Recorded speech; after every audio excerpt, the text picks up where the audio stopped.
Business की बातें। Laptop आयात में होगी कटौती। सरकार आईटी हार्डवेयर के आयात पर अंकुश लगाने पर कर रही विचार।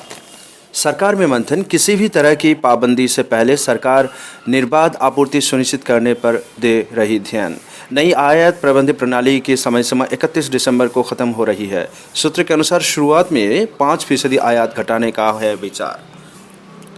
केंद्र सरकार लैपटॉप और अन्य इलेक्ट्रॉनिक उपकरण के आयात पर रोक लगाने के तौर तरीके पर विचार कर रही है। समझा जाता है कि सरकार शुरुआत में आयात को मौजूदा स्तर से 5% कम करने की संभावना तलाश रही है, ताकि आयात सीमा लागू होने पर भी देश में लैपटॉप और अन्य उपकरणों की आपूर्ति में कोई व्यवधान ना हो। सरकार द्वारा अगस्त 2023 में चीन पर निर्भरता कम करने के लिए चुनिंदा आईटी एंड हार्डवेयर उत्पादों के आयात के लिए लाइसेंस जारी करने की योजना से संदर्भ में ये घटनाक्रम काफ़ी अहम है। हालांकि कंपनियां, उद्योग निकायों और अमेरिका जैसे प्रमुख व्यापार भागीदारी द्वारा चिंता जताए जाने के बाद सरकार ने प्रस्तावित लाइसेंस की व्यवस्था की जगह ऑनलाइन आयात परमिट के लिए नवंबर 2023 से नई आयात प्रबंधन प्रणाली लागू की गई थी। Laptop, tablet, all in one personal computer और सर्वर सहित 7 आईटी हार्डवेयर को नई आयात प्रबंधन प्रणाली के तहत लाया गया था।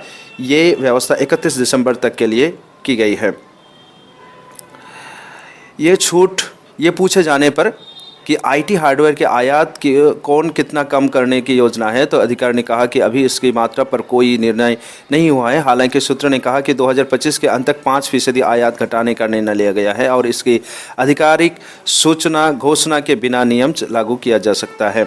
वित्त वर्ष 2024 के दौरान 8.7 अरब डॉलर मूल्य के इन 7 आईटी हार्डवेयर उत्पादों का आयात किया गया था। इनमें चीन की हिस्सेदारी करीब 60% थी। कंप्यूटर के आयात में चीन की हिस्सेदारी करीब 8% रही। मौजूदा आयात प्रबंधन प्रणाली 31 दिसंबर तक लागू है। एक शीर्ष अधिकारी के अनुसार वाणिज्य विभाग के अंतर्गत आने वाला विदेशी व्यापार महानिदेशालय द्वारा उद्योग के लाभ के लिए आईटी हार्डवेयर उत्पादों के आयात पर क्या करें और क्या ना करें के लिए मानक निर्देशांक जारी किया जा सकता है। डॉलर के मुकाबले 85.50 तक फिसल सकता है रुपया। साल के अंत तक डॉलर के मुकाबले रुपये और नरमी आ सकती है। डॉलर के मजबूत होने या चीन की मुद्रा युआन में नरमी से स्थानीय मुद्रा पर दबाव बना रह सकता है। रुपये को सहारा देने के लिए भारतीय रिजर्व बैंक आरबीआई के मुद्रा बाजार में सक्रिय रहने की उम्मीद है। बिजनेस स्टैंडर्ड के सर्वेक्षण के अनुसार दिसंबर अंत तक डॉलर के मुकाबले रुपया 84.50 के स्तर पर कारोबार कर सकता है।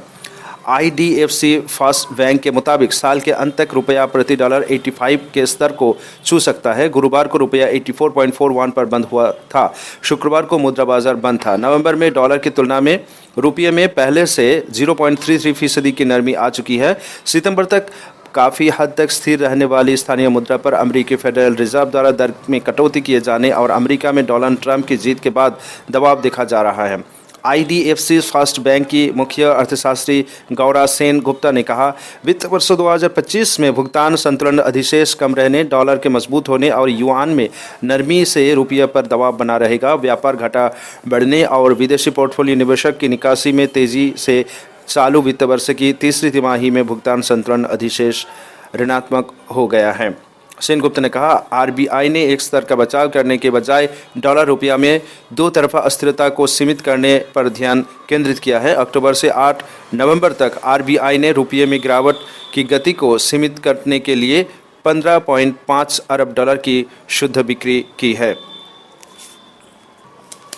दिल्ली की हवा बेहद खराब, ग्रेप 4 लागू।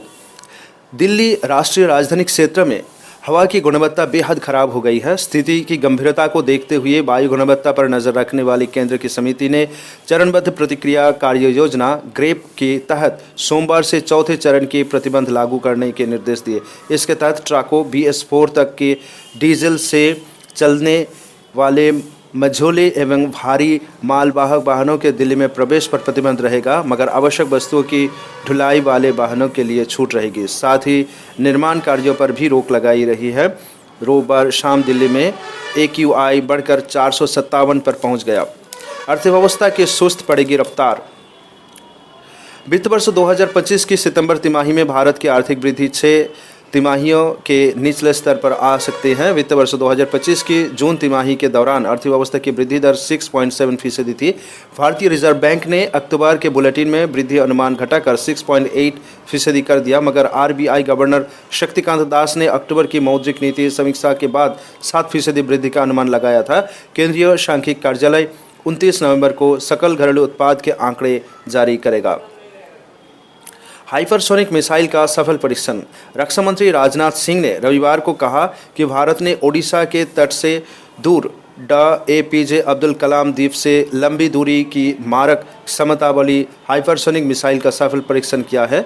अनुसंधान एवं विकास संगठन द्वारा विकसित मिसाइल 15,000 किलोमीटर से अधिक दूर तक विभिन्न पेलोड ले जाने में सक्षम है। नाइजीरिया के साथ राजनीतिक संबंध मजबूत करने पर जोर। स्टार्टअप क्षेत्र की फंडिंग में सुधार। टाटा समूह का पेगाट्रॉन के साथ करार। टाटा इलेक्ट्रॉनिक्स के अनुबंध पर विनिर्माण करने वाली ताइवान की कंपनी पेगाट्रॉन के भारत में एकमात्र आईफोन संयंत्र में बहुलांश हिस्सेदारी खरीदने पर सहमति जताई है। इससे नया संयुक्त उद्यम बनेगा जो एप्पल की आपूर्ति के रूप में टाटा की स्थिति मजबूत करेगा। 2 सूत्रों ने रॉयटर्स की ये जानकारी दी है। पिछले सप्ताह आंतरिक रूप से घोषित इस सौदे के तहत टाटा के पास 60% हिस्सेदारी होगी और वे इस संयुक्त उद्यम के तहत रोजमर्रा का परिचालन करेगी। शेष हिस्सेदारी पेगाट्रॉन के पास होगी और वो तकनीकी सहायता प्रदान करेंगे। विवरण अब तक सार्वजनिक नहीं होने से 2 सूत्रों ने नाम न बताने की शर्त पर यह जानकारी दी। अलबत्ता सूत्रों ने सौदे के वित्तीय विवरण के बारे में जानकारी नहीं दी। टाटा ने टिप्पणी करने से इनकार कर दिया, जबकि एप्पल और पेगाट्रॉन ने रविवार को रॉयटर्स से सवालों के जवाब यही दिया। आईफोन विनिर्माण को मिलेगी मजबूती। तमिलनाडु में आईफोन संयंत्र के लिए किया समझौता। आईफोन संयंत्र के लिए टाटा का पेगाट्रॉन के साथ 60-40 अनुपात में होगा ये संयुक्त उद्यम। भारत को प्रमुख बाजार के रूप में देख रही एप्पल चीन से बाहर ले जा रही आईफोन विनिर्माण का काम। 2 तिमाहियों में कम होगी खाद्य मुद्रास्फीति। मौरी की रोजमर्रा के उपयोग की घरेलू वस्तुएं FMCG बनाने वाली प्रमुख कंपनी मोरिको को चालू वित्त वर्ष 2024-25 की दूसरी छमाही में 2 अंक की वृद्धि की उम्मीद है। कंपनी के प्रबंध निर्देशक और मुख्य कार्य अधिकारी सौगत गुप्ता ने कहा उम्मीद जताई कि अगली 2 तिमाहियों में मौजूदा उच्च खाद्य मुद्रास्फीति कम हो जाएगी, जिससे शहरी खपत को दोबारा बढ़ाने की में मदद मिलेगी। कंपनी पहले ही अपनी सफोला श्रृंखला के लिए मूल्य वृद्धि कर चुकी है। कंपनी के अन्य FMCG कंपनियों से भी इसी प्रकार की कार्रवाई की उम्मीद है, क्योंकि काफ़ी, कोका और आम और पाम ऑयल जैसे कच्चे माल की कीमतें बढ़ गई हैं। गुप्ता ने कहा इस क्षेत्र में कुछ मूल्य वृद्धि होगी। यदि आप अन्य कंपनी के लिए कुछ अन्य लागत को देखें तो काफ़ी और कोको की कीमती में वैश्विक स्तर पर उल्लेखनीय वृद्धि हुई है, इसलिए थोड़ी मुद्रास्फीति की स्थिति और है और आप पाम तेल की कीमती में उल्लेखनीय वृद्धि देख रहे हैं। अनिल अंबानी के रिलायंस ग्रुप ने किया कॉरपोरेट हब का गठन।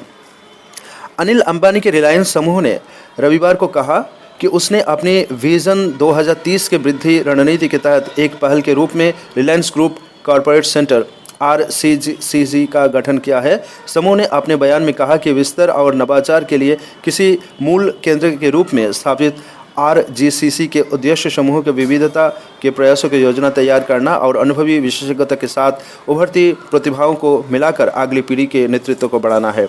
रिलायंस ने कहा कि RGCC के मुख्य टीम में उद्योग के अग्रणी गतीश सेठ, पुनीत गर्ग और राजा गोपाल शामिल है। सेठ और गर्ग दोनों के पास नेतृत्व की विभिन्न भूमिकाओं में 20 से अधिक वर्षों का अनुभव है। बिजली क्षेत्र के विशेषज्ञ गोपाल नए अवसरों और तकनीकी प्रगति के जरिए समूह का संचालन करते हुए नेतृत्व के अगले दौर का मार्गदर्शन करेंगे। रिलायंस समूह के प्रवक्ता ने कहा इस कदम का उद्देश्य इन नेतृत्वकर्ताओं को विशाल अनुभव का इस्तेमाल करते हुए समूह के भविष्य में वृद्धि के आगे बढ़ाना है। इससे उद्योग के चुनौतियों से निपटने और नए अवसरों का लाभ उठाने, नवाचार को बढ़ावा देने और अपने ग्राहक और हितधारकों को असाधारण मूल्य प्रदान करने में मदद मिलेगी। समूह की प्रमुख कंपनी रिलायंस इंफ्रास्ट्रक्चर और रिलायंस पावर पहले ही ऐलान कर चुके हैं कि वे अब ऋण मुक्त हो चुकी हैं और आगे की बढ़ोतरी के लिए नए क्षेत्र की परियोजनाओं पर सक्रियता से काम कर रहे हैं। 400 से ज़्यादा कर्मियों को निकालेगी बोइंग। बोइंग ने अपनी पेशेवर एरोस्पेस श्रमिक संघ के 400 से अधिक सदस्यों को नौकरी से निकालने का नोटिस भेजा है। यह वित्तीय और नियामकीय संस्थाओं से उबरने के लिए संघर्ष कर रही कंपनी की हज़ारों लोगों को नौकरी से निकालने की योजना का हिस्सा है। इसके अलावा इसकी मशीनिस्ट यूनियन की 8 सप्ताह की हड़ताल भी इसका ये कारण है। सिएटल टाइम्स के रिपोर्ट के अनुसार पिछले सप्ताह Society of Professional Engineering Alliance and Aerospace SPEA के सदस्यों को नौकरी से निकालने का नोटिस पिंक स्लिप भेज गया। कर्मचारियों को जनवरी के मध्य तक वेतन मिलेगा। ACME सन पावर को 3,753 करोड़ का ऋण। ACME सेलर होल्डिंग्स की पूर्ण स्वामित्व वाली सहायक कंपनी ACME सन पावर ने सार्वजनिक क्षेत्र की REC लिमिटेड से 3,753 करोड़ रुपये का सावधि ऋण हासिल किया है। SJVN के सहयोग से 320 मेगावाट की नवीकरणीय ऊर्जा परियोजना के विकास और निर्माण के लिए यह ऋण मिला है। ACME सेलर होल्डिंग्स ने रविवार को एक बयान में कहा कि उसका पूर्ण स्वामित्व वाली सहायक कंपनी ACME सन पावर ने राजस्थान और गुजरात में FDRI परियोजनाओं के लिए IC से 3,753 करोड़ रुपये का ऋण हासिल किया है।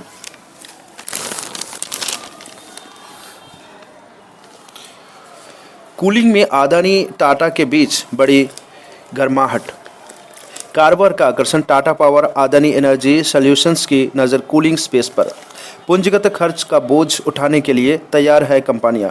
अदानी एनर्जी को रियल्टी और आवासीय बुनियादी ढांचा क्षेत्र से ज़बरदस्त मांग की आस। टाटा पावर की नज़र हवाई अड्डे, IT park, SEZ data centre एवं अन्य रियल्टी परियोजनाओं पर। भारत के दो बड़ों कारोबारी समूह टाटा और अदानी बिजली वितरण में आपसी प्रतिस्पर्धा को अब कूलिंग स्पेस के समाधानों तक बढ़ाने की कोशिश कर रही हैं। इसी क्रम में दोनों कारोबारी समूह की ऊर्जा इकाइयों यानी अदानी एनर्जी सॉल्यूशंस और टाटा पावर इसे cooling as a service CaaS के रूप में पेश कर रही है। इसके लिए वे शुरू में ही पूंजीगत खर्च उठाएंगे। पहले अदानी समूह की ऊर्जा इकाई अदानी ट्रांसमिशन थी, जिसका नाम बदलकर अब अदानी एनर्जी सॉल्यूशंस AESL कर दिया गया है। ऐसा इसलिए किया गया ताकि कूलिंग सहित तमाम समाधानी बिक्री पर कंपनी का फोकस स्पष्ट हो सके। उधर टाटा पावर ने अक्टूबर में हाल ही अपनी घोषणा में कहा था कि वो केपेल के साथ साझेदारी के जरिए CaaS की पेशकश करेगी। अदानी एनर्जी के प्रवक्ता ने बिजनेस स्टैंडर्ड के सवालों के जवाब में कहा AESL के डिस्ट्रिक्ट कूलिंग सॉल्यूशंस DCS को कूलिंग एज ए सर्विस के रूप में पेश किया जाता है, जहां वो पूंजीगत व्यय का पूरा बोझ उठाती है और उपयोगकर्ता केवल अपने उपयोग के अनुसार भुगतान करते हैं। अदानी के प्रवक्ता ने कहा डेवलपरों के लिए AESL की पेशकश अधिक दिखती है क्योंकि इससे HBAS heating cooling ventilation and air conditioning पर निवेश का एक बड़ा हिस्सा कम हो जाता है। साथ ही बिक्री के लिए महंगा वाणिज्यिक स्पेस भी मिलता है। टाटा पावर ने भी एक प्रेस विज्ञप्ति में इसी प्रकार के दृष्टिकोण के बारे में विस्तार से बताया। कंपनी ने कहा कि वो कारोबारियों और भवन मालिकों को लंबी अवधि के लिए सब्सक्राइब करने, बुनियादी ढांचे पर भारी निवेश किए बिना ऊर्जा कुशल कूलिंग स्पेस उपलब्ध कराने और ऊर्जा एवं लागत में खासी बचत करने की में समर्थ बनाएंगे। विश्व बैंक की एक रिपोर्ट के अनुसार कोल्ड चेन और रेफ्रिजरेशन क्षेत्र में बाजार क्षमता और निवेश अवसर 2038 तक $29 अरब के होंगे। इंडिया कूलिंग एक्शन प्लान 2019 और डिस्ट्रिक्ट कूलिंग गाइडलाइंस 2023 के अनुसार भारत में कूलिंग की ज़रूरत 2022-23 में 13 करोड़ टन रेफ्रिजरेशन से करीब 4 गुना बढ़कर 2037-38 तक 72 करोड़ टन रेफ्रिजरेशन होने का अनुमान है। इस एक्शन प्लान में बताया गया है कि रिहायशी और वाणिज्यिक मकान, कोल्ड चेन, रेफ्रिजरेशन, परिवहन एवं उद्योग सहित विभिन्न क्षेत्रों में कूलिंग का पर्याप्त उपयोग हो रहा है। टाटा पावर ने कहा कि वे केपेल के साथ उसकी साझेदारी अत्यधिक मांग वाले बाजार पर ध्यान केंद्रित करेगी। इनमें हवाई अड्डे, IT पार्क, विशेष आर्थिक क्षेत्र, डेटा सेंटर और अन्य रिहायशी एवं वाणिज्यिक संपत्तियां शामिल हैं। अदानी एनर्जी सॉल्यूशन के प्रवक्ता ने कहा, भारत में डीसीएम के लिए बाजार 2023 में महज 9 लाख टन रेफ्रिजरेशन था, मगर रियल्टी और शहरी आवास विकास परियोजना में हो रहे महत्वपूर्ण विकास के मद्देनज़र उसके करीब 20% CAGR के साथ बढ़कर 2037-38 तक करीब 13.2 करोड़ टन रेफ्रिजरेशन होने का अनुमान है। अदानी एनर्जी सॉल्यूशंस और टाटा पावर दोनों मुंबई वितरण क्षेत्र सहित अन्य तमाम बिजली वितरण क्षेत्रों में प्रतिस्पर्धा कर रही है। अदानी एनर्जी के प्रवक्ता ने कहा कि शहरी बिजली वितरण क्षेत्र में मौजूदगी से अक्षय ऊर्जा की ग्रिड की बिजली में मिलना आसान हो सकता है। इससे DCS समाधान काफ़ी सस्ता और टिकाऊ हो सकता है। उन्होंने कहा, ये एक बड़ा बाजार है, साथ ही ये भी तथ्य है कि राष्ट्रीय स्तर पर बड़ी एवं जटिल परियोजनाओं को आगे बढ़ाने की क्षमता वाली कंपनियों की संख्या सीमित है, इसलिए हमारे लिए एक आकर्षक बाजार बन सकता है। स्टार्टअप क्षेत्र की फंडिंग सुधरी, रकम जुटाने के कवायद में 3 साल की मंदी के बाद दिख रहा बदलाव। फंडिंग में 3 साल से भी ज़्यादा वक्त पर गिरावट रहने के बाद देश का स्टार्टअप तंत्र सुधार के संकेत दे रहे हैं। बाजार अनुसंधान कंपनी ट्रैक्सन के अनुसार साल 2024 में स्टार्टअप फंडिंग में सालाना आधार पर 10% की वृद्धि हुई है और ये पिछले साल की इसी अवधि के 8.88 अरब डॉलर के मुकाबले 9.78 अरब डॉलर तक पहुंच गई है। निवेशक इस सुधार का श्रेय देश के दमदार शेयर बाजार को दे रहे हैं, जो IPO लाने वाली स्टार्टअप कंपनियों में विश्वास जगा रहा और निकासी के लचीले अवसर मुहैया कर रहा है। टाटा मोटर्स को दिख रही उम्मीद, यात्री वाहनों की खुदरा बिक्री में बनी रहेगी तेजी। टाटा मोटर्स की उम्मीद है कि साल के अंत में आने वाली मांग के चलते चालू तिमाही में यात्री वाहनों की खुदरा बिक्री में तेजी जारी रहेगी। कंपनी के एक शीर्ष अधिकारी ने यह जानकारी दी। वाहन उद्योग के निकाय फाडा के मुताबिक त्योहारी मांग के कारण अक्टूबर में यात्री वाहनों की खुदरा बिक्री में सालाना आधार पर 32% की वृद्धि हुई है और ये 4,83,159 इकाई पर पहुँच गई। 4,83,159 इकाई पर पहुंच गई। इस साल 42 दिनों के त्योहारी अवधि में के दौरान इस खंड में सालाना आधार पर 7% की वृद्धि हुई और ये 6,03,009 इकाई रही। सितंबर में यात्री वाहनों की खुदरा बिक्री में 19% की गिरावट देखी गई और ये 2,75,681 इकाई रह गई। टाटा मोटर्स के यात्री वाहनों की बिक्री में जुलाई सितंबर के दौरान सालाना आधार पर 6% की गिरावट हुई। टाटा मोटर्स पैसेंजर्स व्हीकल्स के प्रबंधन निर्देशक शैलेंद्र चंद्रा ने विश्लेषकों की बातचीत में कहा, तीसरी तिमाही में हमें उम्मीद है कि त्योहारों और साल के अंत में मांग के कारण खुदरा बिक्री मजबूत रहेगा। उद्योग की थोक बिक्री खुदरा बिक्री से कम हो सकती है ताकि नए वर्ष से पहले इन्वेंट्री को कम किया जा सके। महंगाई की मार से उपभोक्ता शेयर बाजार, चौतरफा झटका। त्योहारी सीजन में निराशा, खर्च में सुस्ती, नौकरियों का सूखा और गिरावट से फिसल गए उपभोग शेयर। गिरावट थामने के दरकार। एवेन्यू सुपर मोटर्स कीमत रुपये 3,823, बदलाव फीसदी 23%। कोलगेट पामोलिव इंडिया 2,708, बदलाव 23%। टाटा कंज्यूमर प्रोडक्ट्स 925, बदलाव -22%। एशियन पेंट्स 2,483, बदलाव -18%। गोदरेज कंज्यूमर प्रोडक्ट्स 1,175, बदलाव 16%। ब्रिटानिया इंडस्ट्रीज 4,915, बदलाव 14%। हेवल्स इंडिया 1,618, बदलाव 13%। नेस्ले इंडिया 2,182, बदलाव 13%। हिंदुस्तान यूनिलीवर 2,389, बदलाव -13%। ITC 465, बदलाव -7%। NSE निफ्टी इंडिया कंजम्पशन 11,087, बदलाव -6%। NSE निफ्टी 50 23,532, बदलाव -4%। अगस्त 2024 से अब तक का बदलाव। नई दिल्ली, ऊंची महंगाई और ग्राहकों की सिकुड़ती क्रय शक्ति ने लगता है कि उपभोग से जुड़ी शेयरों का निवाला छीन लिया है। लिहाजा हाल के महीने में कई शेयरों में गिरावट देखने को मिला है। मिली है। विश्लेषकों का मानना है कि त्योहारी सीजन 28 अक्टूबर से 3 नवंबर के दौरान चरम भी बहुत अच्छा नहीं रहा।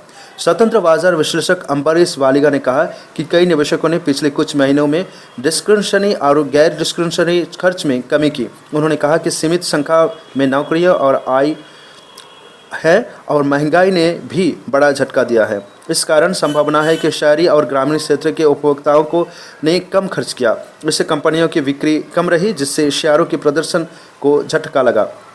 बाजार की हालिया गिरावट ने भी निवेशकों को कुल मिलाकर सुस्त चल रहे उपभोग के बीच इन शेयरों में निवेश के लिए प्रोत्साहित किया। नोमुरा के हालिया नोट से त्योहारी सीजन की मिली-जुली तस्वीर मिलता है। ग्रामीण इलाकों में मांग को थोड़ा सहारा मिला, लेकिन मझोले और छोटे शहरों, महानगरों के साथ साथ औद्योगिक मांग कमज़ोर रही। नोमुरा के मुताबिक अक्टूबर के आंकड़े से हालांकि दोपहिया की बिक्री में मजबूत वृद्धि देखने को मिली, लेकिन यात्री वाहनों की बिक्री भारी छूट के बावजूद सुस्त रही।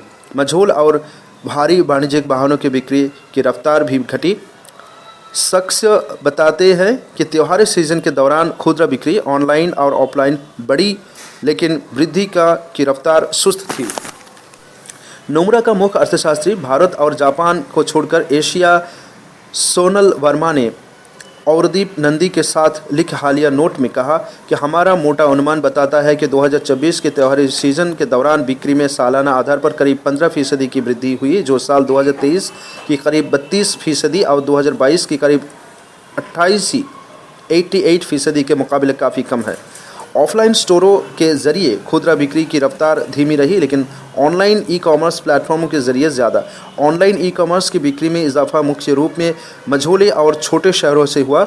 ऊंची कीमत के कारण सोने की मांग मात्रा के लिहाज से कम रही और कमज़ोर मांग से तुरंत वाला हवाई किराया घटा।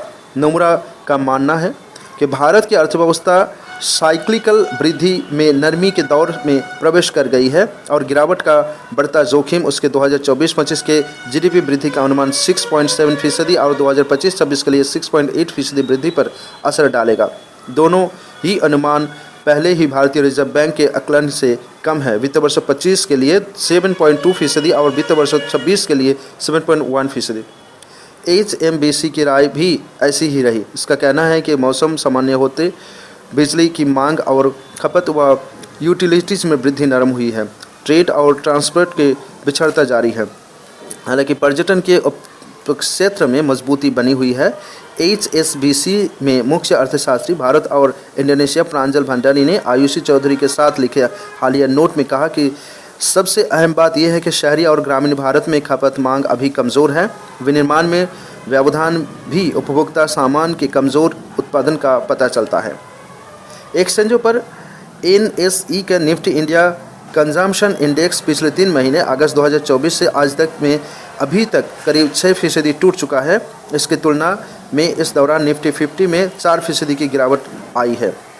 बालिगा का सुझाव है कि अगर निवेशक उपभोग क्षेत्र के शेयर खरीदना चाहते हैं तो उन्हें चुनिंदा शेयरों का रुख अपनाना चाहिए, साथ ही कम से कम 1 साल तक बने रहने की सोचना चाहिए। इक्विनोमिक्स रिसर्च के संस्थापक शोध प्रमुख जी चोकालिंगम का मानना है कि इन शेयरों में कम से कम 1 तिमाही और परेशानी रह सकती है। उन्होंने कहा कि हम अगले साल की शुरुआत में उपभोग क्षेत्र के शेयरों का चयन शुरू कर सकते हैं। अब तक काफ़ी हद तक गुम्बार छंट जाएगा और महंगाई का स्तर भी बहुत ज़्यादा चिंताजनक नहीं रह जाएगा। ध्यान रहे, भारत उपभोग से आगे बढ़ने वाली अर्थव्यवस्था है और देर सवेर इसमें उछाल आएगा। इस हफ्ते डेरिवेटिव कारोबार पर पड़ेगा अस्थायी असर। इस हफ्ते हो रहे 2 अहम बदलाव से डेरिवेटिव कारोबार की मात्रा में गिरावट की आशंका है। बुधवार से सभी इंडेक्स डेरिवेटिव सौदों का लॉट साइज 5 लाख रुपये से बढ़कर 15 लाख रुपये हो जाएगा। इसके अलावा साप्ताहिक एक्सपायरी प्रति एक्सचेंज बेंचमार्क तक सीमित होगी। बाजार के प्रतिभागियों का अनुमान है कि इन बदलाव से डेरिवेटिव सौदों की संख्या में 1/3 कमी आएगी। एक ब्रोकरेज फर्म के मुख्य कार्यकारी ने कहा कि इस बदलाव का मकसद डेरिवेटिव एक्सचेंज पर टर्नओवर की कमी लाना और बेहतर खुदरा निवेशकों को बाजार से उतरने के प्रोत्साहित करना है। संकेतकों के अभाव में बाजार सपाट। पिछले हफ्ते इक्विटी बाजार गिरावट के दौर में प्रवेश कर गया। NSE निफ्टी और व्यापक बाजार के सूचकांक निफ्टी मिड कैप 100 और निफ्टी स्मॉल कैप 100 अपने अपने सर्वोच्च स्तर से करीब 10% टूट गए। पहले ही से ही कंपनियां की निराशाजनक आय और विदेशी निवेशकों की लगातार बिकवाली से दबाव का सामना कर रहे निवेशकों भारत में बढ़ती महंगाई और ज़्यादा परेशान हो गए हैं। ये हफ्ता सुस्त रह सकता है क्योंकि बाज़ारों में हलचल के लिए कोई बड़ा संकेत तक नहीं है। HDFC सिक्योरिटीज़ के खुदरा शोध प्रमुख दीपक जसानी ने कहा कि इस हफ्ते कोई बड़ा मामला नहीं दिख रहा है क्योंकि आय का सीज़न करीब करीब पूरा हो चुका है और अमरीकी आंकड़े भी आ चुके हैं। डॉलर की चाल और अमरीकी बाज़ार का रुख बाज़ार की दिशा तय करेंगी। अस्थायी निचले स्तर के लिए हमें कुछ और कारोबारी सत्रों की दरकार हो सकती है। निफ्टी का अहम समर्थन और प्रतिरोध स्तर क्रमशः 23,345 और 23,960 है। FPI ने नवंबर में निकाले 22,420 करोड़ रुपये। देसी शेयर बाजार के ऊंचे मूल्यांकन, चीन में बढ़ते आवंटन तथा अमेरिकी डॉलर के साथ साथ ट्रेजरी प्रतिबल में वृद्धि के कारण विदेशी निवेशकों ने इस महीने अब तक भारतीय इक्विटी बाजार से 22,420 करोड़ रुपये निकाले हैं। राविस मर्जर्स एंड इंडिया के साझेदार वित्तीय सलाहकार अखिल पुरी ने कहा कि तरलता कम होने के साथ साथ FPI प्रवाह अल्पावधि में कम रहने की उम्मीद है। जनवरी की शुरुआत से पहले FPI गतिविधि में सकारात्मक बदलाव का संभावना नहीं है, जिससे कुल मिलाकर बाजार की धारणा कमज़ोर बनी हुई है। आंकड़े के अनुसार इस महीने अब तक FPI ने 22,420 करोड़ रुपये की शुद्ध निकासी दर्ज की है। इस अक्टूबर में 94,017 करोड़ रुपये की शुद्ध निकासी के बाद आया है, जो सबसे ख़राब मासिक निकासी थी। इससे पहले मार्च 2020 में FPI ने इक्विटी से 61,973 रुपये निकाले थे करोड़ रुपये। बैलेंस्ड एडवांटेज फंडों में बढ़ रहा निवेश। बैलेंस्ड एडवांटेज फंडों में निवेश अक्टूबर के महीने में बढ़कर 33 माह के उच्च स्तर 2,456 करोड़ रुपये पर पहुंच गया है। इसके वजह शेयर बाज़ारों में तेज़ बिकवाली रही। ये जनवरी 2022 के बाद का सबसे ऊंचा संग्रह है। हाइब्रिड म्यूचुअल फंड श्रेणी में शामिल बैलेंस्ड एडवांटेज फंड इक्विटी और डेट परिसंपत्तियों में निवेश करते हैं और आवंटन प्राथमिक तौर पर इक्विटी मूल्यांकन पर आधारित होता है। ये रणनीति बैलेंस्ड एडवांटेज फंडों को इक्विटी बाजार के उतार चढ़ाव के प्रति कम संवेदनशील बनाती है। साथ ही ये शुद्ध रूप से डेट आधारित प्रतिभूतियों के मुकाबले ज़्यादा रिटर्न की संभावना की पेशकश करते हैं। टमाटर का खुदरा मूल्य 22.4% गिरा। केंद्र उपभोक्ता मामलों में के मंत्रालय ने रविवार को कहा कि देश भर में आपूर्ति में सुधार के कारण टमाटर की खुदरा कीमती में मासिक आधार पर 22.4% की गिरावट आई है। आधिकारिक बयान के अनुसार 14 नवंबर को टमाटर का अखिल भारतीय औसत खुदरा मूल्य 52.35 रुपये प्रति किलोग्राम रहा, जो 14 अक्टूबर को 67.50 रुपये प्रति किलोग्राम था। इस अवधि के दौरान दिल्ली की आज़ादपुर मंडी में बढ़ती आवक के कारण मॉडल थोक मूल्यों में लगभग 50% के तीव्र गिरावट देखी गई, जो 5,883 रुपये प्रति क्विंटल से घटकर 2,969 रुपये प्रति क्विंटल हो गई। पिपलपंग महाराष्ट्र, मदनपल्ले आंध्र प्रदेश और कोलार कर्नाटक जैसे प्रमुख बाज़ारों से भी इसी तरह की कीमत में सुधार की सूचना मिली। CNG खुदरा विक्रेता चाहते हैं मूल्य वृद्धि। फार्मा उद्योग प्रदर्शक 26 से 28 नवंबर तक। वैश्विक मंच सागर मंथन 18 नवंबर से शुरू होगा। उद्योगों के लिए मेरठ में विकसित होंगे भूखंड। संपत्ति प्रबंधन कारोबार में उतरेगा बैंक ऑफ इंडिया। मुंबई खुदरा जमा जुटाने पर बढ़ते दबाव के बीच अमीर लोगों से HNI के टिकाऊ धन जुटाने के मकसद से बैंक ऑफ इंडिया अपनी 5,200 शाखाओं के नेटवर्क में से 1,000 शाखाओं पर विशेष रूप से ध्यान केंद्रित करेगा। ये मार्च 2026 तक जमा को विस्तार देने और धन प्रबंधन व्यवसाय स्थापित करने की बैंक की योजना का हिस्सा है। मुंबई के सार्वजनिक क्षेत्र का बैंक इस वित्त वर्ष की कार्रवाई इलाके में 200 नई शाखाएं भी खोलेगा। इस संसाधन जुटाने की प्रक्रिया तेज करने की उसकी 5 बिंदु की योजना में शामिल है। बैंक ऑफ इंडिया के प्रबंध निर्देशक और मुख्य कार्यकारी रजनीश कर्नाटक ने बिजनेस स्टैंडर्ड को बताया कि बैंक इन शाखाओं में 10 लाख रुपये तक के बैलेंस वाले ग्राहकों पर ध्यान केंद्रित करेगा, ताकि जमा बढ़ाने के साथ ऋण उत्पाद तथा निवेश उत्पाद बेचे जा सके। बैंक के 11 करोड़ ग्राहक हैं, लेकिन प्रोडक्ट के प्रति ग्राहक बिक्री 1.4 है। उन्होंने कहा कि ग्राहकों को शामिल करने की बहुत ज़्यादा संभावना है और बैंक के अगले 12 महीने में ये स्तर प्रति ग्राहक 2 तक ले जाने की योजना बनाई है। सितंबर तक बैंक का कुल जमा सालाना आधार पर 10.15% बढ़कर 7.75 लाख करोड़ रुपये हो गया है, जबकि वित्त वर्ष 2025 में जमा में 13% वृद्धि का अनुमान है। सितंबर 2024 तक घरेलू कारोबार में कम लागत वाले जमा, चालू खाता और बचत खाता यानी कासा की हिस्सेदारी पिछले साल की तुलना में घटकर 43.13% हो गई है। बहरहाल खुदरा सावधि जमा की हिस्सेदारी सितंबर में बढ़कर 45.04% हो गई है, जो 44.39% थी। मूल्यवर्धन पर नज़र।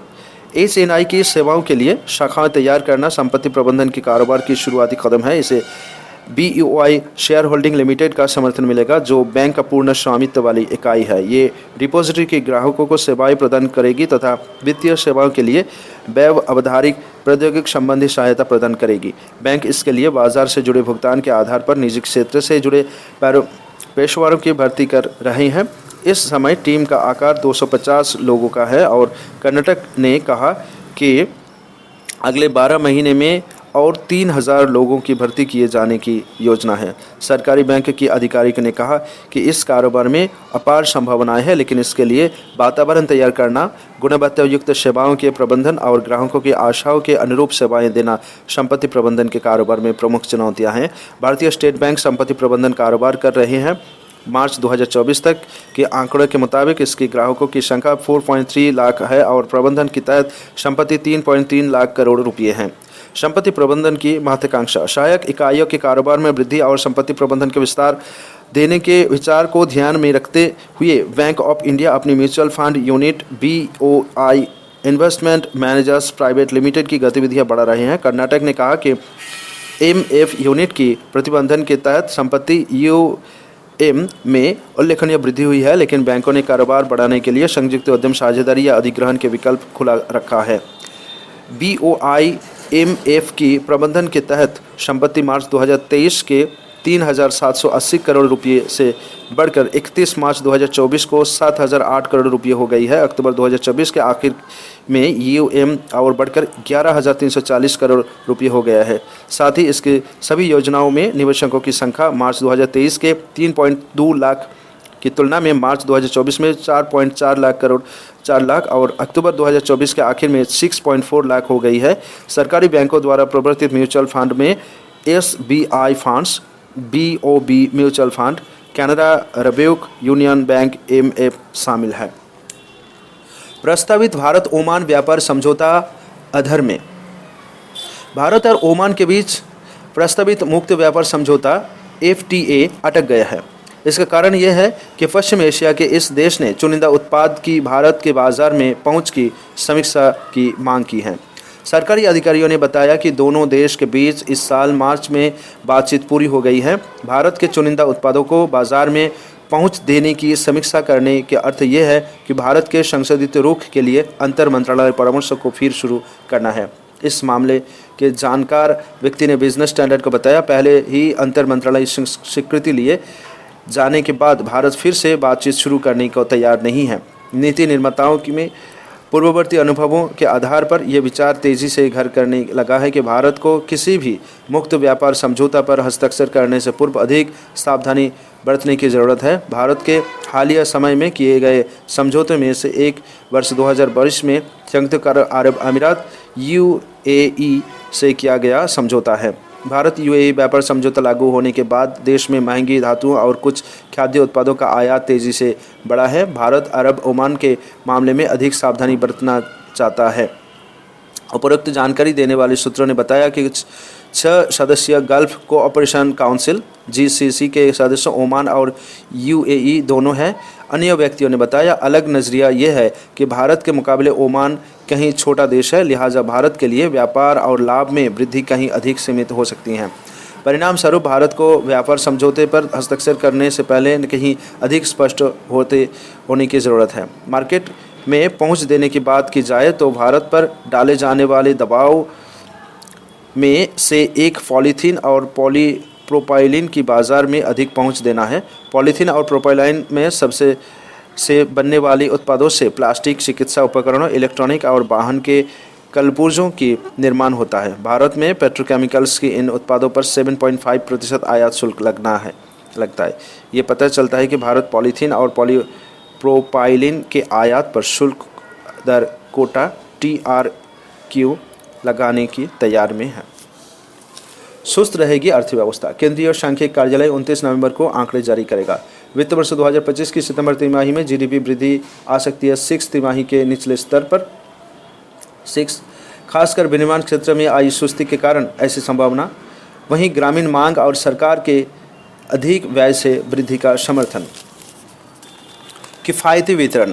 केंद्र सरकार राष्ट्रीय खाद्य सुरक्षा अधिनियम NFAA के तहत देश के 81.35 करोड़ लोगों को निःशुल्क खाद्यान्न मुहैया कराती है। यह अनाज अंत्योदय अन्न योजना के तहत आने वाले परिवारों तथा अन्य प्राथमिकता वाले परिवारों को देश भर में मौजूदा 5 लाख से अधिक उचित मूल्यों की दुकानों के माध्यम से बांटा जाता है। ये कहना उचित है कि जैसे जैसे देश विकसित हो रहा है और आय बढ़ रही है, ऐसे सरकारी समर्थन पर निर्भर लोगों की तादाद कम होनी चाहिए, परंतु हमारे देश में ऐसा नहीं हुआ।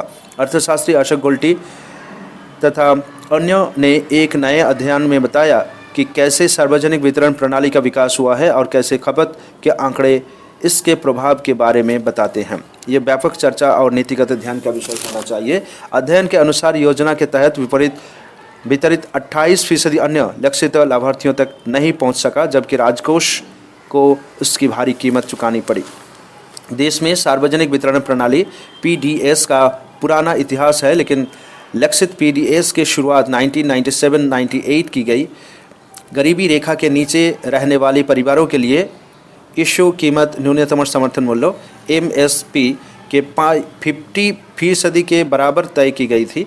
गरीबी रेखा के ऊपर के परिवारों के लिए ये कीमत MSP के 90% के बराबर तय की गई। ये व्यवस्था के मूल्य समायोजन की एक प्रणाली अंतर्निहित होती है। बीते वर्षों के दौरान संशोधन किए गए, लेकिन 2013 में NFSA के पारित होने के साथ ही व्यवस्था में सुधार हुआ। ये अधिनियम देश के 67% आबादी को अपने दायरे में लेता है। इसमें से 75% लोग ग्रामीण तथा 50% शहरों में रहते हैं। चूँकि इश्यू मूल्य कम था, इसलिए समग्र लागत बढ़ती गई। सरकार ने कोविड-19 महामारी के दौरान प्रधानमंत्री गरीब कल्याण अन्न योजना के तहत लोगों को अतिरिक्त अनाज दिया और ये समाज के वंचित वर्गों के लिए बहुत मददगार साबित हुआ। कई विस्तारों के बाद उन्हें FMSA में मिला दिया और पत्र लोगों को खाद्यान्न निःशुल्क उपलब्ध कराया जा रहा है। ऐसे में अर्थव्यवस्था की प्रगति के बावजूद विगत कुछ सालों में MDS का दायरा और पैमाना दोनों बड़े हैं। चालू वर्ष के लिए केंद्र सरकार का खाद्य सब्सिडी बिल 2.05 लाख करोड़ रुपये का है। PDS जितने बड़े पैमाने पर लागू है, उसे देखते हुए उसके असर का आकलन करना आवश्यक है। यद्यपि विगत कुछ वर्षों में प्रौद्योगिकी का इस्तेमाल बढ़ा है और लॉफेज में कमी है और अभी भी ये काफ़ी अधिक है। वर्ष 2011-12 की खपत संख्या के आधार पर शांता कुमार समिति 2015 ने कहा था कि इस व्यवस्था में करीब 64% लीकेज हैं। नवीनतम घरेलू उपभोक्ता व्यय सर्वेक्षण के आंकड़े के आधार पर उपरोक्त अध्ययन में पाया गया कि भारतीय खाद्य निगम और राज्य सरकारों द्वारा आपूर्ति किए गए अनाज का 28% लाभार्थियों तक नहीं पहुंच रहा है। इसके परिणाम स्वरूप 69,108 करोड़ रुपये का नुकसान हो रहा है। इस सालाना लागत के अलावा जो बढ़ती MSP और अन्य लागत के साथ बढ़ने वाली है, ये स्थापित तथ्य है कि कार्यक्रम नागरिकों की पोषण संबंधी ज़रूरत नहीं पूरी कर रहा है। 5 साल से कम उम्र के देश के 30% बच्चे औसत से कम वजन वाले हैं, जबकि 15% वयस्कों का बॉडी मास इंडेक्स कम है। ऐसे में व्यय और परिणाम को देखते हुए अब वक्त आ गया है कि इस कार्यक्रम पर नए सिरे से विचार कर इसे इस तरह तैयार किए जाए कि ये सरकार और लाभार्थी दोनों के लिए कारगर हो।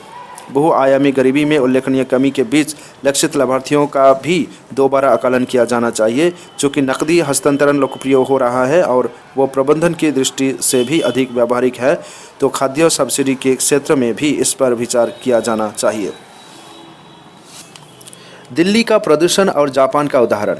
दिल्ली में बढ़ता प्रदूषण एक बड़ी समस्या बन चुका है। हर साल सर्दियों के प्रदूषण पर स्तर पर बढ़ जाता है कि स्कूलों को बंद करना पड़ता है या फिर कक्षाएं ऑनलाइन आयोजन किया जाता है। लेकिन क्या स्कूल बंद करने से प्रदूषण कम होगा?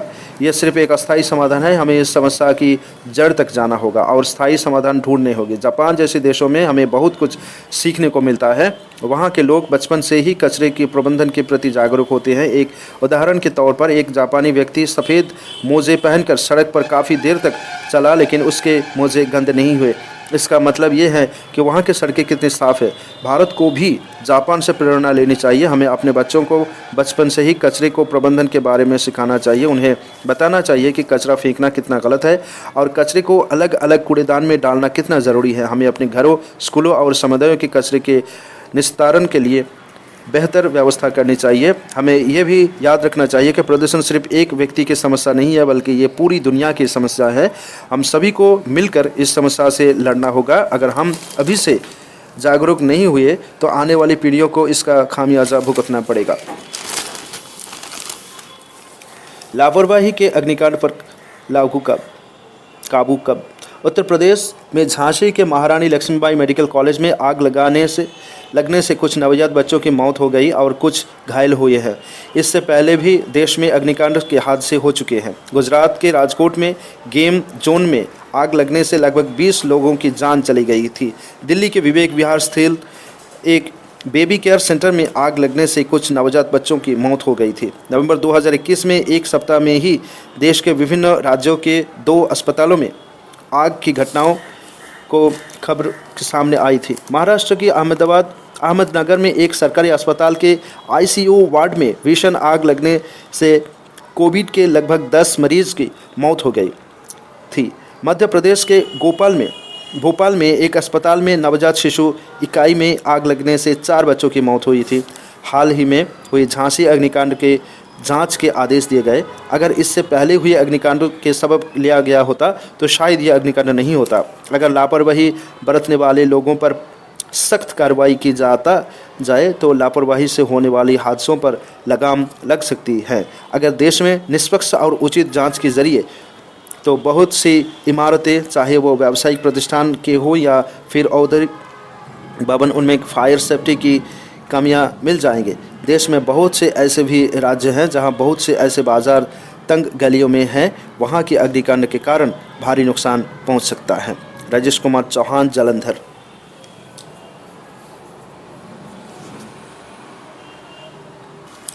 प्रतिभा संकट के दौर में नौकरी का प्रस्ताव। हाल ही में मुंबई में बिजनेस स्टैंडर्ड के द्वारा आयोजित बैंकिंग एवं वित्तीय सेवाओं से जुड़े सम्मेलन में प्रतिभाओं की कमी का मुद्दा प्रमुखता से उठा। कई सत्रों में विशेषज्ञों ने इस विषय पर चर्चा की।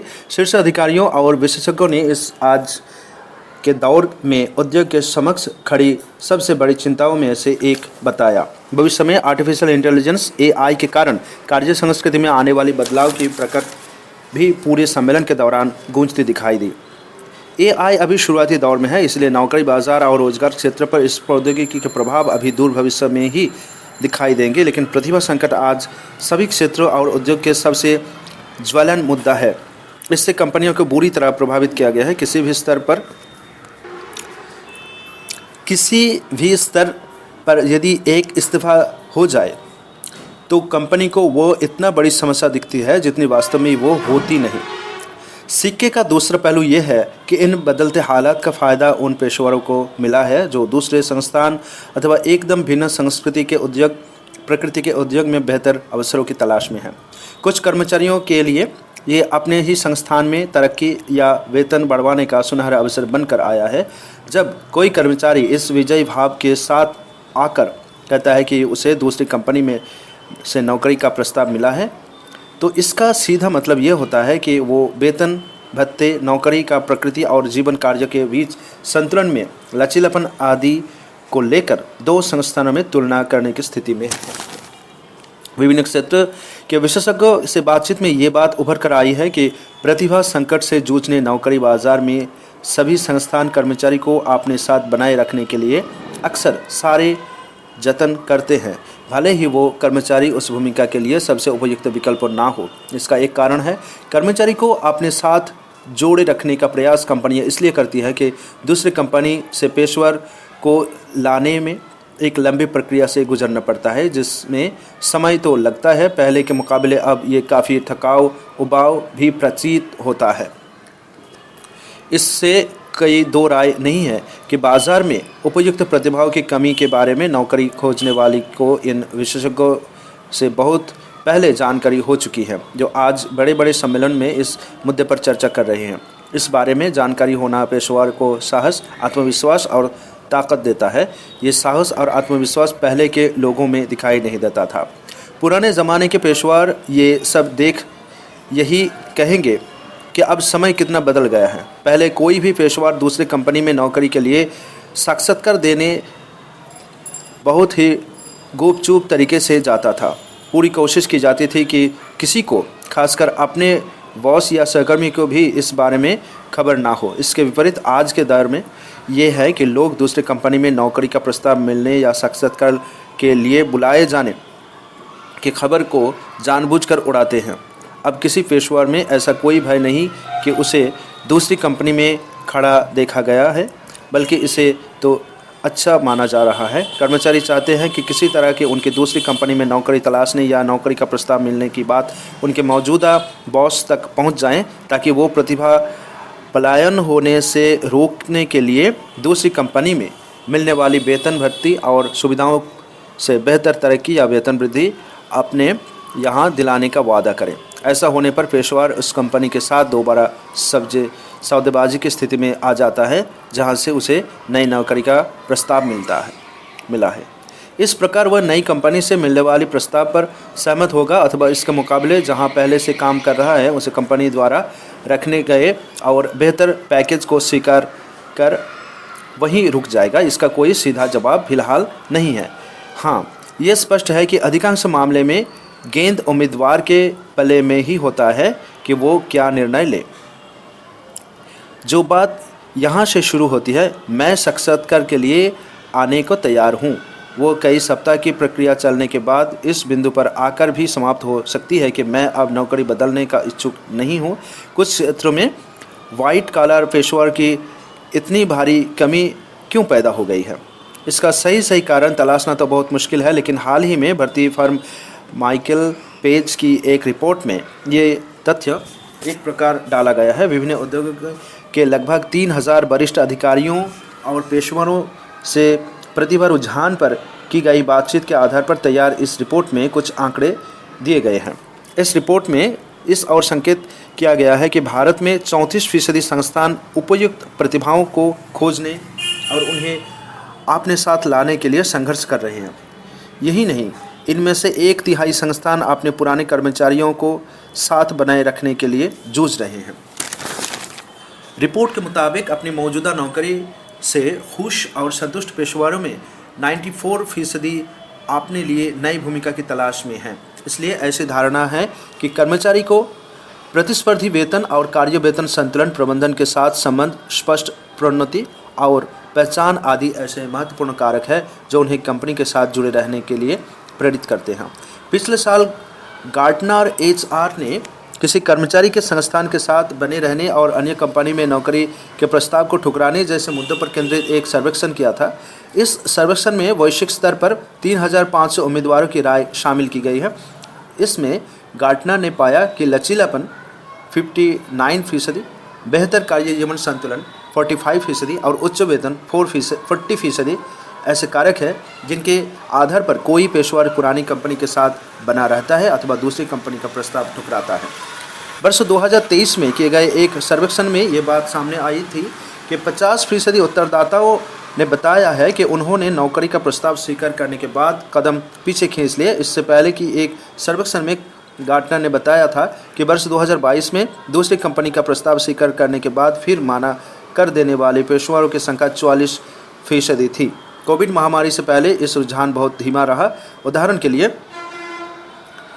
वर्ष 2019 में ऐसे लोगों की संख्या 36% रही जिन्होंने नौकरी को हाँ कर देने के बाद फिर ज्वाइन करने से मना कर दिया था। संगठनात्मक सलाहकार फर्म कॉर्न फेरी का कहना है कि नौकरियों की संख्या अधिक है और उस पात्रता वाली पेशेवर बहुत कम, लेकिन ये रुझान 2021 के बड़े पैमाने पर नौकरी छोड़ने के दौर के बाद से घटता गया है। इस मामले को ध्यान में रखते हुए संस्थानों को अब कार्यस्थल को शानदार और गतिशील बनाने पर ध्यान देना होगा ताकि कर्मचारियों को बनाए रखना या नई प्रतिभाओं को साथ जोड़ना सार्थक हो।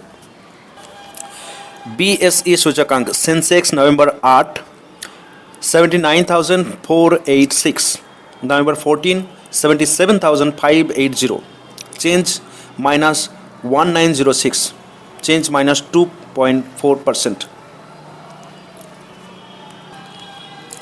BSE 500 मुनाफे में जोमेटो 249, नवंबर 8 नवंबर 14 269, UNO Minda 997, KNR contrast 302, DCM Shriram 1302, बीकॉन 336,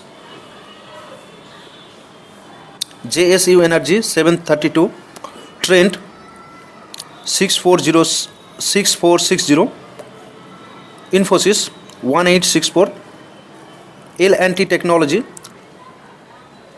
5165, info edge 7768, HCL technologies 1859, blue star 1808, MRF 1,20,662, LTI मिनरिटी 5993। घाटे में BASF India 6457 -21%, Hitachi energy 1,17,000 11,775 -16%, Britannia Inds 4915 -14%, Whirlpool India 1803 -12%,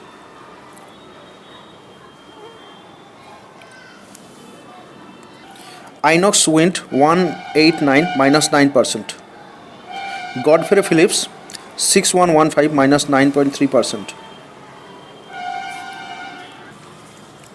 return BSE Sensex नवंबर 15 77,580, 1 week -2%, 1 month -5%, 3 month -1.9%, 6 month 6.3%, 1 year 18%। Nifty 50 23,532, 1 week -2%, 1 month -6%, 3 months -2.5%, 6 month 6%, 1 year 19%।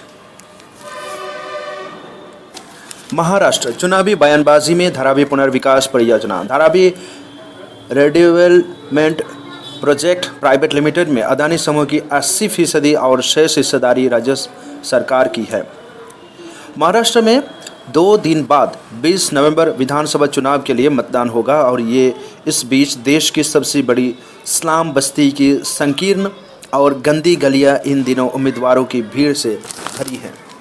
Dharavi विधानसभा से चुनाव लड़ने वाले हर दल के प्रत्याशी यहां के मतदाताओं को लुभाने के लिए दिन रात एक किए हैं।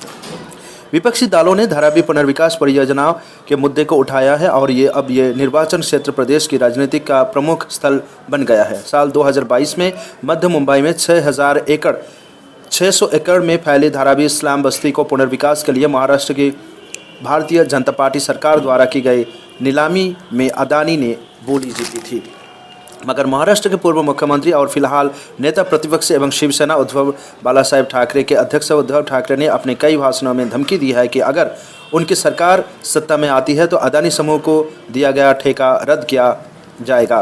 पिछले सप्ताह स्लम बस्ती से कुछ ही किलोमीटर दूर बांद्रा कोलो कॉम्प्लेक्स में आयोजित एक रैली में ठाकरे ने कहा था, अगर हम सत्ता में आएंगे तो ठेका रद्द कर देंगे।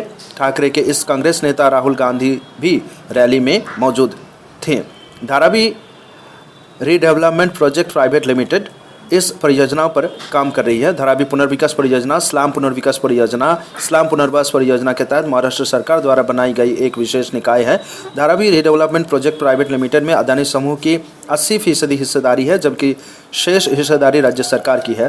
Dharavi redevelopment project private limited इस परियोजनाओं को धारावी पुनर्विकास परियोजना, स्लाम पुनर्विकास परियोजना को देख रेख भी पूरा करेगी।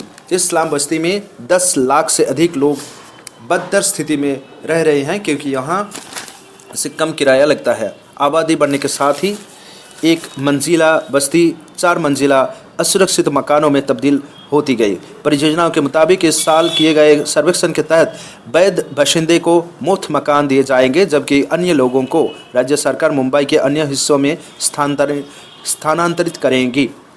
धारावी के कुंवरवाड़ा में रहने वाले और पट्टे पर आइसक्रीम की दुकान चलाने वाले सोहनलाल का कहना है, चुनाव लड़ने वाले कुछ प्रत्याशियों ने धारावी से बाहर ना जाने का फैसला किया है। एक उम्मीदवार तो अपने चुनाव प्रचार में मकान के बदले मकान और दुकान के बदले दुकान का नारा बुलंद कर रहे हैं। अगर ऐसा होता है तो अच्छा ही होगा। निविदा दस्तावेज के मुताबिक 1 जनवरी 2020 या उससे पहले जिन लोगों का मकान भूतल पर है, केवल उन्हें ही धारावी में 350 वर्ग फुट का मकान मिलेगा। ये मुंबई में किसी भी स्लाम पुनर्वास परियोजना के मुकाबले 17% अधिक है।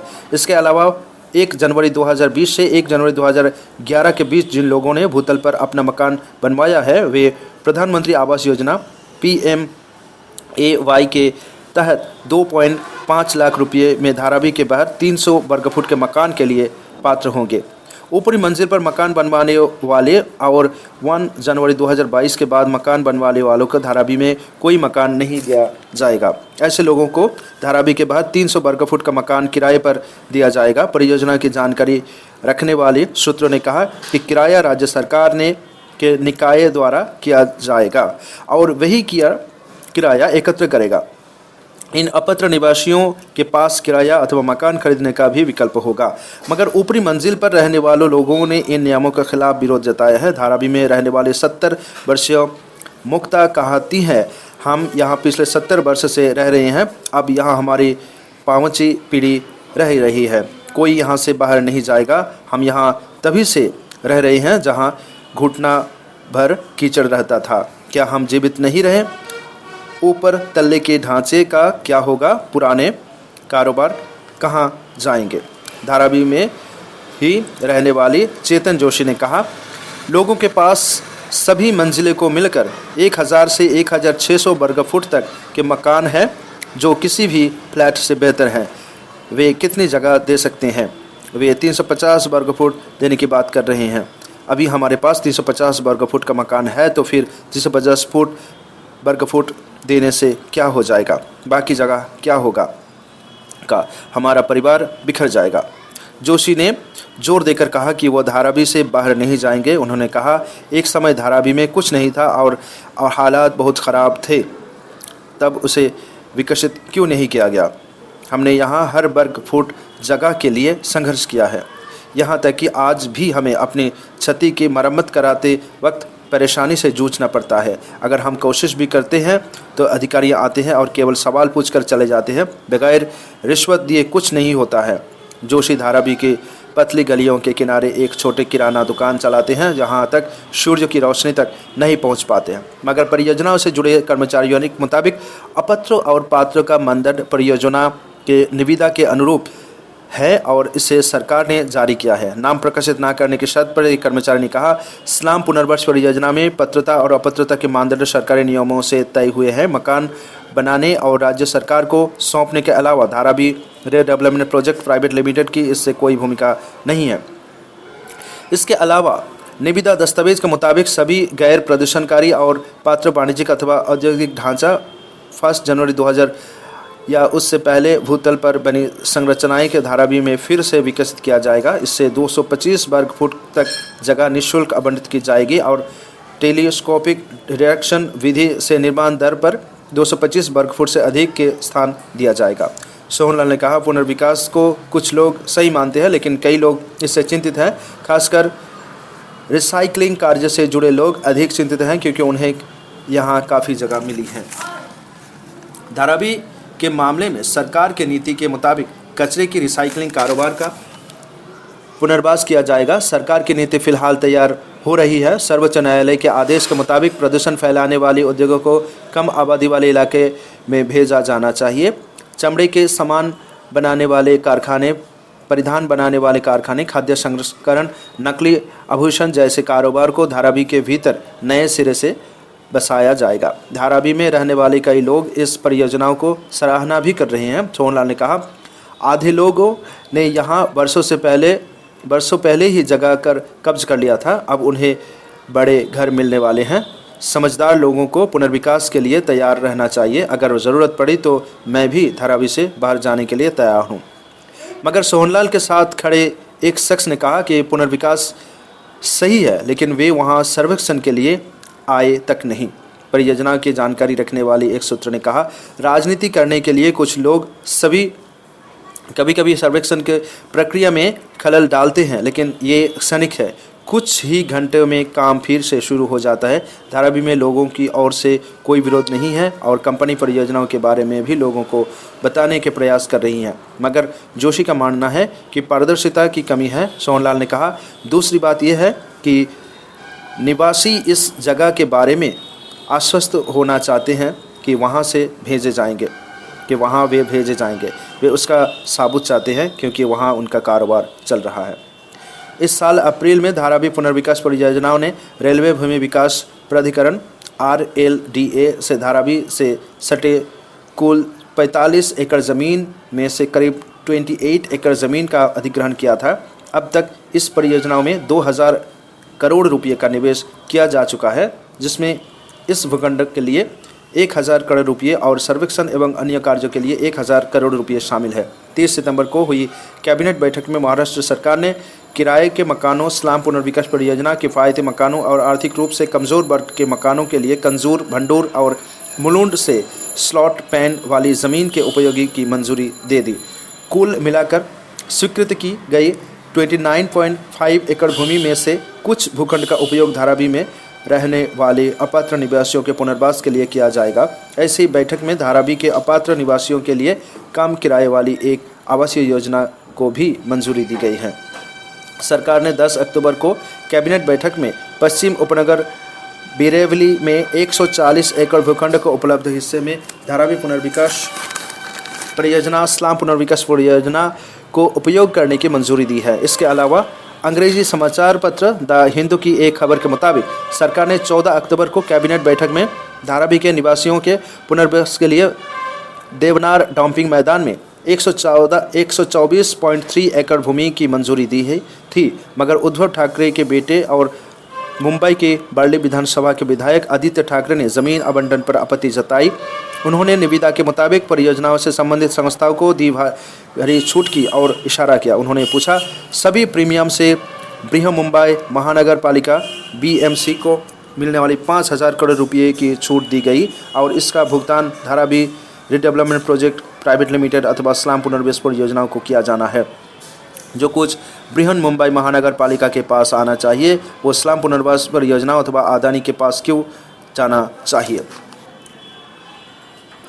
मगर परियोजनाओं में काम करने वाले व्यक्ति ने कहा कि स्वीकृत भूमि में से कुछ का स्वामित्व केंद्र सरकार के पास है, जिसे राज्य सरकार और फिर धारावी पुनर्विकास परियोजना अथवा स्लम पुनर्वास परियोजना को सौंपा जाएगा। किसी भी ज़मीन का स्वामित्व अदानी अथवा Dharavi redevelopment project private limited के पास नहीं है। उन्होंने कहा, Dharavi redevelopment project private limited वहाँ केवल अपात्र लोगों के लिए मकान बनाएगी और राज्य सरकार के अधिकारियों को सौंप देगी।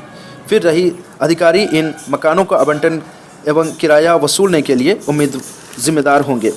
मुंबई प्रेस क्लब और मुंबई फास्ट की ओर से आयोजित सभा में आदित्य ठाकरे ने हस्तांतरणीय विकास अधिकार TDR और परियोजना के फ्लोर स्पेस इंडेक्स FSI पर भी सवाल उठाए, जो निविदा के अनुसार 4.0 है। सूत्र के मुताबिक कंपनी का मानना है कि पात्र निवासियों का पुनर्वास धारावी के भीतर करने के लिए पर्याप्त जगह है।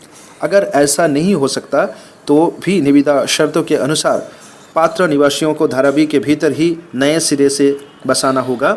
ऐसे में कंपनी को बिक्री के लिए कम जगह बच सकती है।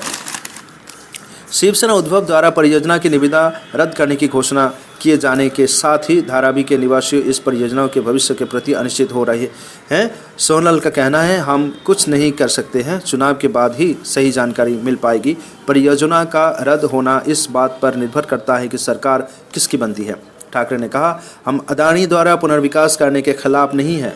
हमारा कहना केवल इतना है कि अगर शहर में कोई काम हो रहा है तो वो कानून के दायरे में किया जाए। शहर को समृद्ध होना चाहिए और सभी को मकान मिलना चाहिए। भारत के सामरिक एवं आर्थिक हित संबंध। डोनाल्ड ट्रंप की जीत भारत के लिए फ़ायदेमंद है क्योंकि ट्रंप भारत के प्रति सहानुभूति रखने वाले माने जाते हैं। ट्रंप के पहले शासनकाल में भी भारत के लाभ हुआ था। इस बार भी ट्रंप की जीत भारत के लिए आर्थिक दृष्टिकोण से फ़ायदेमंद है क्योंकि ट्रंप चीन के पर टैरिफ बढ़ाकर खाली कर सकता है, सख्ती कर सकते हैं। इसका फ़ायदा भारत को होगा। ट्रंप शांति के पक्षधर है और आतंकवाद के सख्त विरोधी है, यह भी भारत के लिए अच्छे है। ट्रंप के इजराइल के साथ भी अच्छे संबंध है। ट्रंप का नज़रिया रूस के प्रति अच्छा नहीं है, जबकि भारत के संबंध रूस के साथ घनिष्ठ है। ऐसे में भारत को कुछ दिक्कत हो सकती है। हालांकि ट्रंप भी रूस यूक्रेन युद्धों में शांति की वकालत करती हैं। ऐसे में बहुत ज़्यादा दिक्कत नहीं आने वाली है। जलवायु मामले में ट्रंप को जोर परंपरागत ईंधनों पर है, जबकि भारत नवीकरणीय ऊर्जा पर जोर दे रहा है। ट्रंप के शासन में भारत के अमेरिका के साथ संबंध ज़्यादा उदार और स्थिर रह सकता है। कुल मिलाकर ट्रंप की जीत भारत के आर्थिक व सामरिक हितों के लिहाज से फ़ायदेमंद है। बातचीत रणबीर सिंह गुर्जर, पुष्पेश पंत, पूर्व professor, school of international studies, JNU। Manipur में शांति के लिए शाह के सख्त निर्देश। मणिपुर में इंफल घाटी के विभिन्न जिलों में गुस्साई भीड़ ने भारतीय जनता पार्टी के 3 तथा कांग्रेस के एक विधायक के आवास को लगा दी। अधिकारियों ने बताया कि प्रदर्शनकारियों ने राज्य के मुख्यमंत्री एन बीरेन सिंह के पैतृक आवास पर भी धावा बोलने की कोशिश की। हालात को काबू करने के लिए गृह मंत्रालय हरकत में आ गया है।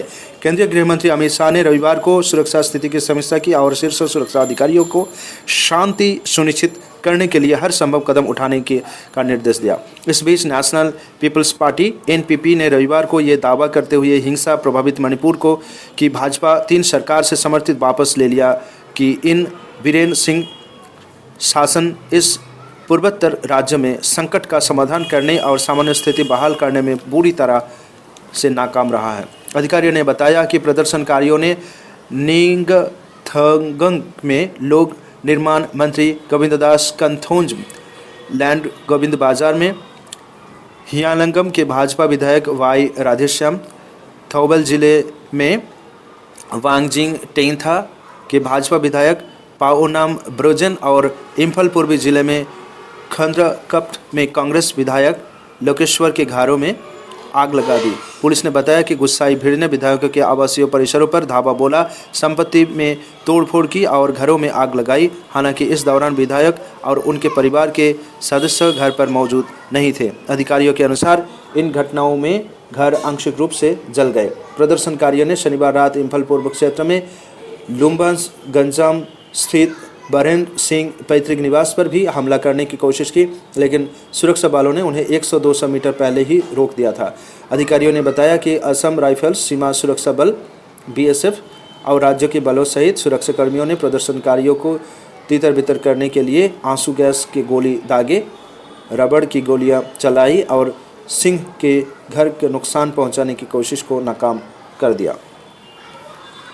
कैलाश गहलोत ने आप की सदस्यता से दिया इस्तीफा।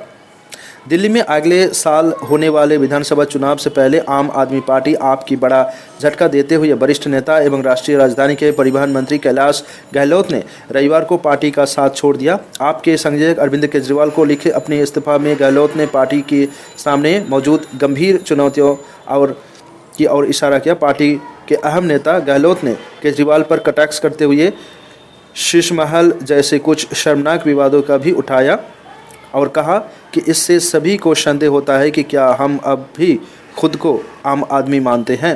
गहलोत ने शीश महल विवाद का जिक्र भाजपा नेताओं के इस आरोप की पृष्ठभूमि में किया कि जिसमें उन्होंने आरोप लगाया था कि केजरीवाल ने 6 फ्लैगस्टाफ रोड स्थित अपने पूर्व आधिकारिक आवास पर महंगी चीज़ें और आधुनिक सुविधाओं पर करोड़ों खर्च किए हैं। भाजपा ने केजरीवाल के आवास के शीश महल कहा था। नजफगढ़ के विधायक गहलोत ने तत्काल प्रभाव से मंत्रिपरिषद से इस्तीफा दे दिया। आधिकारिक सूत्रों ने बताया कि दिल्ली के मुख्यमंत्री अतीशी ने इस्तीफा स्वीकार कर लिया है। आप नेताओं ने कहा कि गहलोत प्रवर्तन निदेशालय ईडी और केंद्रीय अन्वेषण ब्यूरो सीबीआई के मामलों का सामना कर रहे हैं और उनके पास भारतीय जनता पार्टी यानी भाजपा में शामिल होने के अलावा कोई विकल्प नहीं बचा है। उन्होंने आरोप लगाया कि ये भाजपा की घिनौनी राजनीतिक साजिश है और ये ईडी और सीबीआई का दुरुपयोग करके दिल्ली विधानसभा चुनाव जीतना चाहती है। भाजपा की दिल्ली इकाई के प्रमुख वरिंद्र सचदेवा ने गहलोत की इस्तीफा का स्वागत करते हुए कहा कि उन्होंने एक साहसी कदम उठाया है। भाजपा नेता अनिल झा आम आदमी पार्टी में शामिल। भाजपा के पूर्वांचली नेता और किराड़ी से 2 बार विधायक रह चुके अनिल झा रविवार को पार्टी प्रमुख अरविंद केजरीवाल की मौजूदगी में आम आदमी पार्टी में शामिल हो गए। केजरीवाल ने मंडी हाउस के पास पार्टी मुख्यालय में झा का आप में स्वागत किया और उन्हें दिल्ली की राजनीति में सबसे बड़े पूर्वांचलीय नेताओं में से एक बताया। आप प्रमुख ने कहा कि वो न केवल किराड़ी में बल्कि पूरे शहर में आपको आगे बढ़ाएंगे। झारखंड में बांग्लादेशियों को दी गई शरण, नड्डा। भारतीय जनता पार्टी भाजपा के अध्यक्ष जेपी नड्डा ने रविवार को दावा किया कि खुफिया रिपोर्ट के अनुसार झारखंड में झामुमो 3 नीत गठबंधन सरकार ने बांग्लादेशी घुसपैठियों को मदरसे में शरण दी और ये सुनिश्चित किया कि उन्हें ज़मीन तथा आधार कार्ड जैसे सरकारी दस्तावेज मिले। नड्डा ने ये कहते हुए कांग्रेस नेता राहुल गांधी पर भी निशाना साधा कि वो ओबीसी के चैंपियन बनना चाहता है। उन्हें सवाल किया कि सोनिया गांधी की अध्यक्षता वाली सामाजिक सेवा संगठन राजीव गांधी फाउंडेशन एवं पिछली संयुक्त प्रगतिशील गठबंधन संप्रंग सरकार से संबद्ध राष्ट्रीय सलाहकार समिति में कितने ओबीसी सदस्य रहे हैं।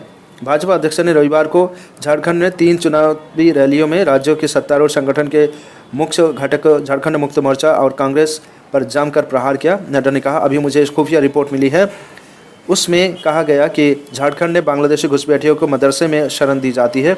इनके लिए आधार कार्ड, मतदाता पहचान पत्र, गैस कनेक्शन एवं पेंशन कार्ड हासिल करना आसान बनाया गया है। झामुमो 3 सरकार उनके लिए ज़मीन सुनिश्चित करती है। नड्डा ने बोकारो जिले के गांवियों में रैली में एक कागज़ दिखाया और दावा किया कि यह खुफिया रिपोर्ट है। उन्होंने कहा, हेमंत सोरेन ने झारखंड को जल जंगल ज़मीन से को लूटा। राज्यों में बड़े पैमाने पर घुसपैठियों हो रही है। घुसपैठियों आदिवासी महिलाओं को से शादी कर रहे हैं और उनकी ज़मीन हड़प ली है रही हैं। हम ये सुनिश्चित करने के लिए कानून लाएंगे कि उनकी यानी घुसपैठियों की संतानों ज़मीन से वंचित हो। लंबी दूरी की मिसाइल का सफल परीक्षण। भारत ने एक बड़ी सैन्य उपलब्धि हासिल करते हुए ओडिशा के तट से लंबी दूरी की हाइपरसोनिक मिसाइल का सफलतापूर्वक परीक्षण किया, जिसने उन चुनिंदा देशों में समूह में शामिल कर दिया जिसमें पास तेज़ गति के और हवाई रक्षा प्रणालियों से बचने हुए मार करने की क्षमता वाला हथियार हैं। रक्षा मंत्री राजनाथ सिंह ने देश को पहले लंबी दूरी के हाइपरसोनिक मिशन के तहत शनिवार को कहा, मिसाइल परीक्षण का शानदार उपलब्धि और ऐतिहासिक क्षण बताया। एक आधिकारिक बयान के अनुसार रक्षा अनुसंधान एवं विकास संगठन DRDO द्वारा विकसित मिसाइल को 1500 किलोमीटर से अधिक दूरी तक विभिन्न पेलोड ले जाने में सक्षम बनाया गया है।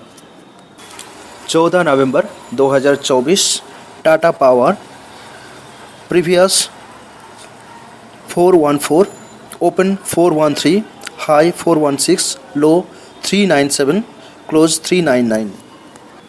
13 नवंबर 2024 LIC ने टाटा पावर में हिस्सा बेचा। सार्वजनिक क्षेत्र की भारतीय जीवन बीमा निगम LIC ने टाटा पावर कंपनी में 2.02% से अधिक हिस्सेदारी लगभग 2,888 करोड़ रुपये में बेच दी है। LIC ने मंगलवार को यह जानकारी दी।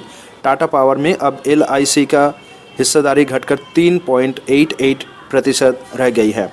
LIC ने शेयर बाजार को दी सूचना में कहा कि बीमा क्षेत्र की दिग्गज कंपनी ने Tata power company limited TPCL में अपनी हिस्सेदारी 18